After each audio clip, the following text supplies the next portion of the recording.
최근 여론조사 하락세인 민주당이 좀 불안한 모습을 보이고 있는 것 같습니다. 여론조사 검증 특위를 출범시킨 데 이어서 이재명 대표가 당 지지율이 떨어진 이유를 밝혀라 라면서 특명을 내렸다고 하던데요. 강승표 평론가님 어떻습니까? 근데 이제 최근에 어쨌든 저는 수치는 중요하지 않다고 생각을 하는데 이 추이가 중요하다고 생각합니다. 네. 그러니까 최초에는 야당이라든지 많은 국민들이 신뢰하기 어려운 어떤 그런 언론사라든지 여론조사 기관도 있었는데 거기서 시작이 됐죠.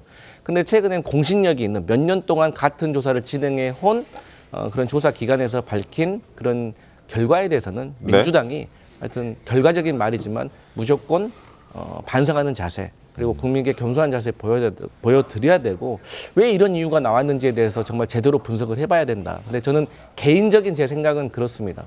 지금 많은 국민들은 윤석열 대통령의 비상계엄이 잘못됐다고 생각하시고 그렇기 때문에 탄핵은 이루어질 거라고 저는 많은 분들이 생각하신다고 믿어요. 네. 그러면 당연히 조기 대선은 상수가 될 겁니다. 그러면 조기 대선이 이루어졌을 때 지금 민주당이 의회 권력을 가지고 있는 상태에서 행정부 권력까지 가지게 된다면 과연 민주당에게 어떤 제어할 수 있는 그런 장치가 우리 사회에 지금 있는가에 대해서 저는 중도층이 좀 불안해하고 있다고 생각을 합니다. 그렇기 때문에 저는 민주당의 지금의 비상계엄 사태에 있어서 좀 일을 벌리는 것보다는 일을 하나씩 좀 수습하는 모습 그리고 우리가 야당이긴 하지만 다수당이니까 어쨌든 국민의힘의 지도부가 좀 머리를 맞대고 트럼프 행정부 이익에 대해서 좀 대비를 하고 민생과 경제에 대해서 조금 고민하는 모습을 저는 국민들에게 보여드리고 하여튼 수권 정당이 되기 위한 좀 안정감을 보여드리는 게 저는 우선이라고 생각을 하고요. 근데 하나 좀 이해할 수가 없었던 게 저희가 처음에는 이걸 받아들이기 어려웠던 이유가 뭐냐면 윤석열 대통령의 지지율이 엄청 높게 나온 거예요. 네. 근데 윤석열 대통령의 지난 국정운영 2년 반 동안 지지율이 살짝 바닥을 쳤잖아요. 아니 대통령이 열심히 일을 한다고 할 때는 지지율이 바닥을 쳤는데 대통령이 직무가 정지되니까 지지율이 엄청 오른 거예요. 이거 어떻게 받아들여야 되는 거예요? 그러면 대통령이 일을 안 해야지 이게 지지율이 올라가는 겁니까? 이게 논리적으로 좀 맞지가 않잖아요. 그렇기 때문에 저희가 이 여론조사 결과들을 사실 받아들이기 어려웠는데 네. 이런 여론조사 결과들이 계속되고 있기 때문에 저희가 정말 겸허하게 받아들이는 자세를 가져야 되고 그래서 이재명 대표가 특명을 내려서 이 결과에 대해서 냉정하게 한번 분석을 하고 우리가 대책을 마련하자 이런 입장인 겁니다. 민주당 입장에서는 당황했을 거라고 봐요. 윤 대통령이 직무정지된 상태인데 어떻게 지지율이 올라가냐. 역으로 보면 일을 해서 올라간 지지율이 아니라고 봐야 되는 거 아니겠습니까? 그러면 역으로 민주당이 사실 12월 3일 비상계엄령 발동 이후에 거의 2달 가까이 되는 지금까지 유사 집권 세력으로서의 모습을 보여왔는데 거기에 대해서 국민들이 볼 때 너무 거칠고 조급하고 무책임하다. 줄탄핵을 남발하고 어떤 특검법 관련 협상에 있어서도 전혀 협상의 여지를 보여주지 않고 안정감이 전혀 없고 발언을 쓰고 윤 대통령 사형 선고받을 수 있다는 얘기 이런 거친 것들을 보면서 국민들이 평가를 내린 거다. 그렇게 되면 당연히 지지율을 물어볼 때는 윤 대통령에 대해서 쏠리게 될 수밖에 없는 겁니다.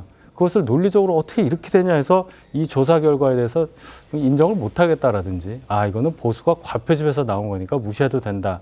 이 자세를 견지하다가 이제서 너무나 많은 여론조사가 같은 추세를 보이니까 발등에 불 떨어진 것처럼 대처를 하시는 모양인데 그냥 정확하게 이렇게 간단히 생각하시면 돼요. 민주당이 그동안 잘 못했다. 그 정도. 네. 네, 알겠습니다. 지금 이 상황에 대해서 각기 다른 해석 내놓고 있는데 어쨌든 이재명 대표는 지금 당 지지율이 이렇게 나오는 부분에 대해서 분명하게 좀 알아봐라 이런 지시를 했다고 하고요. 네. 현재까지 지도부에서는 여당이 탄핵 국면을 맞아서 과표집된 그러니까 집중된 응답률을 보이고 있기 때문이다. 이런 입장을 조금 어떻게든 치부하려고 하는 그런 분위기가 있긴 하죠. 그런 보고를 이재명 대표에게 했다. 이런 소식까지 전해지고 있습니다. 네. 그러나 여당에서는요. 야당의 각종 탄핵 밀어붙이기 또 카톡 가짜뉴스 고발, 여론조사 현장조사 시도 등 검열을 시도하려고 했던 각종 행보들이 문제였던 것이다. 이런 비판을 하고 있습니다. 들어보시죠. 무서워서 여론조사 하겠습니까? 민주당은 자당의 지지율이 높을 때에는 이런 반구 말이 없더니 국민의힘의 지지율이 올라간 이후 여론 호도라는 비난을 퍼부으며 해당 업체 고발을 검토하겠다는 협박도 서슴지 않고 있습니다. 이제는 여론조사 기관도 검열하겠다고 합니다. 속내는 민주당이 여론조사 기관을 압박하여 오히려 여론조사 결과 왜곡을 유도하려는 것은 아닌지 강한 의심이 듭니다. 야, 이거 무서워서 여론조사 하겠습니까? 이런 목소리도 나오고요. 여론조사 기관을 이제 검열하겠다라는 국민의힘의 비판의 목소리도 나오고 있습니다. 그런 목소리 때문인지 몰라도 여론조사 기관을 찾아가서 현장 조사하겠다는 건 일단 취소했습니다. 그리고 가짜뉴스 고발 조치도 약간 지지부진한 것 같은데 일단 의식은 많이 좀 되시죠? 민주당에서도. 의식이 되는 게 아니라 이제 선택과 집중을 못한 결과라고 저는 좀 비판해 왔어요. 그러니까 지금은 이 내란의 이 상태가 계속 진행되고 있다고 봤을 때는 이 부분을 정리하는 데 집중해야 되는데 자꾸 격가지로 갑니다. 그러니까 뭐 카톡 검열이라는 불필요한 오해. 네. 어떻게 민주당에 무슨 힘이 있어서 민간인들의 카톡을 검열하겠어요. 근데 그런 비밀을 주니까 뭐 가짜 뉴스를 해서 카톡을 검열한다는 그런 오해를 하니까 마이너스 포인트가 되죠. 네. 그다음에 여론조사가 잘못 나왔다고 여론기관을 예를 들면은 뭐 현장 조사를 가고 이렇게 하나하나 뜯어보겠다는 것도 본질이 아니에요. 중요한 거는 전체 큰 잘못된 여론조사, 예를 들면 명태균이 나왔을 때 명태균의 여론조사의 조작 부분들에 있어서는 이런 시스템을 안 나오게끔 해야 된다는 제도적 대응이라든지 메시지라든지 대응기구를 만든 건 이해가 되나, 민주당의 지지율 자체가 이해할 수 없는 게 나왔다고 해서 여론조사의 대응기구를 만들면 국민 눈높이에 맞지 않죠. 그러니까 원래는 집중해야 될 게 이쪽으로 와버려서 저는 그 부분은 당에서 전략적으로는 실기했다라고 제가 비판했고요. 저는 이제 그렇습니다. 기본적으로는 어떤 몸에 문제가 생기면 이거를 진단을 잘해서 고쳐야 되는데 자가 진단을 하면 안 돼요.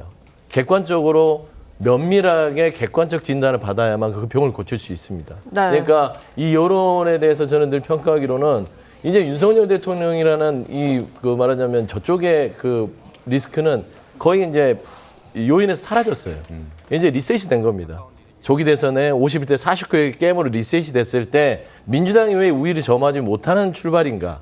라는 차원에서의 어떤 당을 점검하고 메시지를 점검하고 향후 어떻게 갈 것인지에 대해서 좀 냉정한 판단이 필요한 것이지 이거를 덮어봤자 덮을 수 없는 사안이다. 라는 것들은 좀 당내에서 좀 전략적인 수정 그리고 좀 냉정함을 찾을 필요가 있다. 그런 말씀을 드립니다. 그러니까 민주당이 출범시키겠다고 하는 그 여론조사 검증 특위니 또 네. 시도하려고 했던 여론조사 현장 조사니 이런 것들이요. 한마디로 하면 뭐하고 똑같냐면요. 자, 집에 아이가 키가 안 크면은 그 아이가 밥을 잘 먹고 있는지, 잠은 잘 자고 있는지 이런 걸 챙겨봐야 되는 것 아니겠습니까? 그런데 줄자 탓을 하는 거예요. 그러면서 줄자 가게마다 찾아다니면서 이 줄자가 잘못됐다. 이렇게 하려고 했던 겁니다, 민주당에서. 만약에 정말로 그렇게 하면요. 동네 사람들이 수군됩니다. 저 집 부모는 아이가 키가 안 크면은 밥을 잘 먹이고 잠을 잘 재워야지 줄자 탓을 한다. 동네 망신이거든요. 민주당이 다행히 그런 길을 가지 않으려고 하는 것 같은데 정말로 그렇게 하는지 한번 지켜보겠습니다.